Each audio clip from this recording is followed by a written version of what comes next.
সাংবাদিকদের প্রশ্ন শুনে রীতিমতো ক্ষেপে উঠলেন শুভেন্দু অধিকারী। তেড়ে ফুড়ে বলে উঠলেন, আপনারা তো বায়াসড প্রশ্ন করছেন, আপনারা তো বায়াসড কথাবার্তা বলছেন।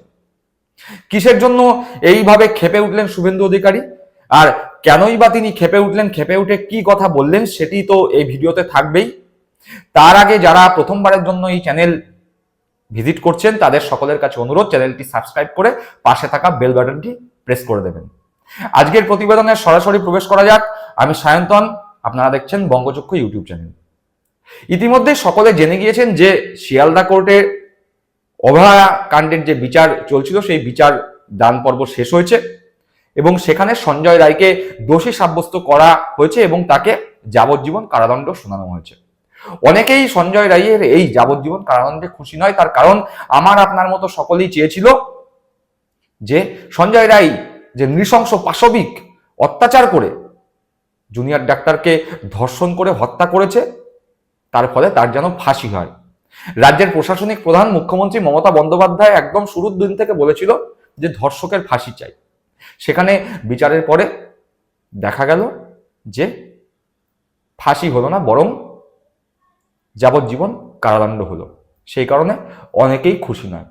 শাসক পক্ষ, বিরোধী পক্ষ অনেকেই ভেবেছিলেন যে ফাঁসি হবে, কিন্তু ফাঁসি না হওয়ায় এই যে যাবজ্জীবন কারাদণ্ড ধর্ষক সঞ্জয় রায়ের হলো তা অনেকেই মেনে নিতে পারছেন না। একই সাথে বলে রাখা ভালো যে এই যে তদন্ত, অভয়াকাণ্ডের যে তদন্ত ভার তা প্রথমে কলকাতা পুলিশ করলেও বিজেপি, সিপিএম সহ নির্যাতিতার পরিবার, বিভিন্ন মানুষের দাবিতে কোর্টের নির্দেশে এই তদন্তভার গ্রহণ করে সিবিআই। সিবিআই দীর্ঘদিন ধরে তদন্ত করার পরে কলকাতা পুলিশ যা বলেছিল সেই একই কথা বলল যে সঞ্জয় রায় একমাত্র দোষী। সমস্ত তথ্য প্রমাণের ভিত্তিতে সঞ্জয় রায় দোষী সাব্যস্ত হয়।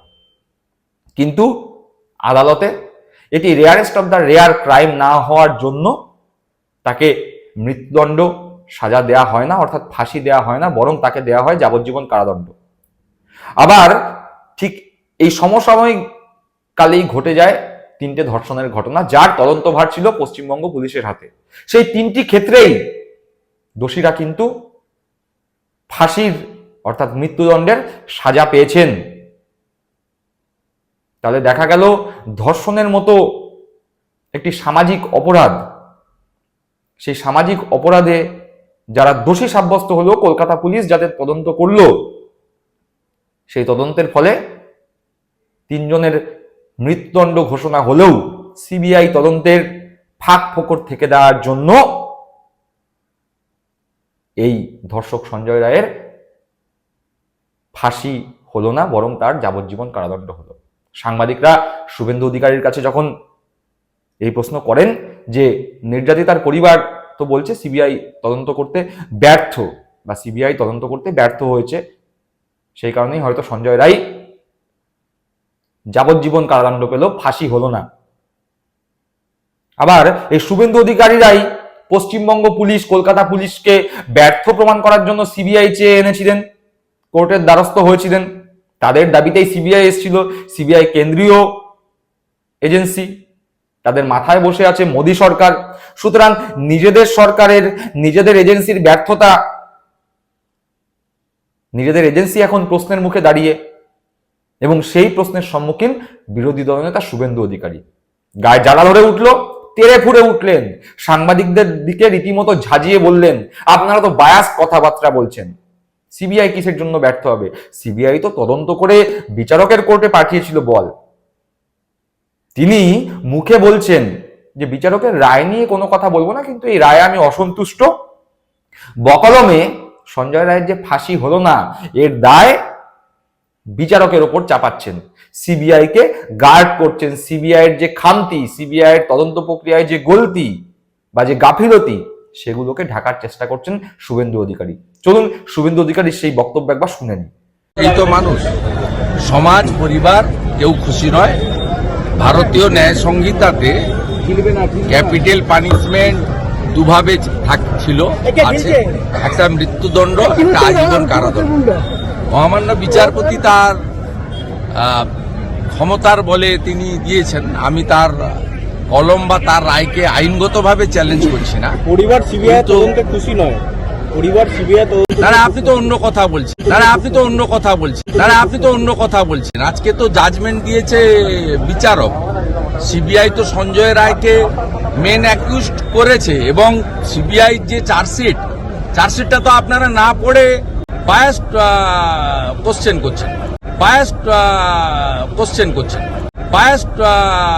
কোশ্চেন করছেন।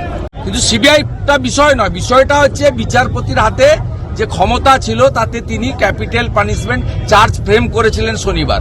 তার দুটো জিনিস ছিল, একটা হচ্ছে তিনি তাকে মৃত্যুদণ্ড দিতে পারতেন অথবা যাবজ্জীবন। তিনি যাবজ্জীবন কারাদণ্ড দিয়েছেন, সেটা তার এখতিয়ার, আমি সেটা নিয়ে প্রশ্ন করছি না। তো আমি বলি সমাজ, জনগণ, পরিবার কেউ এই রায়ে খুশি নয়, আমি ব্যক্তিগতভাবে খুশি নয়। শুনলাম শুভেন্দু অধিকারী সেই বক্তব্য। খুব স্বাভাবিকভাবেই বোঝা যাচ্ছে যে শুভেন্দু অধিকারী নিজেও বেশ বিপাকে পড়েছিলেন। তার কারণ সিবিআই তদন্তের জন্য যারা খুব বেশি লম্ফজম্প করেছিলেন তাদের মধ্যে একদম সামনের সারিতে শুভেন্দু অধিকারী ছিলেন।